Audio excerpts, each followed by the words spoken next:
Every day the Fat Controller came to the station to catch his train.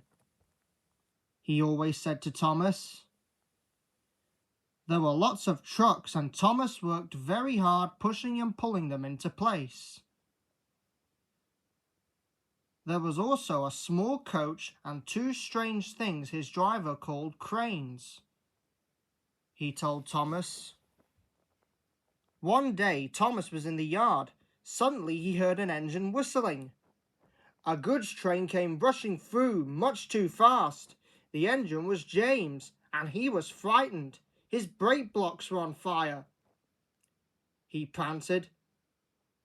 Laughed the trucks, still whistling. Poor James disappeared,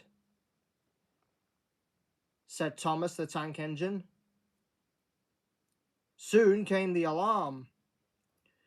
Thomas was coupled on and off they went. Thomas worked his hardest. He puffed.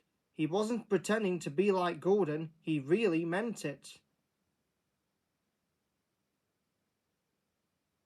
James's driver and fireman were feeling him all over to see if he was hurt.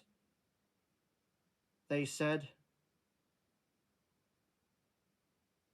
Thomas pushed the breakdown train alongside. Then he pulled away the unhurt trucks out of the way. They groaned. Puffed Thomas. He was hard at work, puffing backwards and forwards all afternoon. He told the trucks, and they answered. They left the broken trucks. Then with two cranes they put James back on the rails. He tried to move, but he couldn't, so Thomas helped him back to the shed. The Fat Controller was waiting anxiously for them. He said Thomas. Now Thomas is as happy as can be.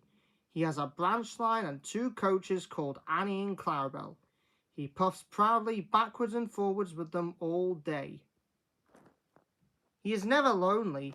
Edward and Henry oft stop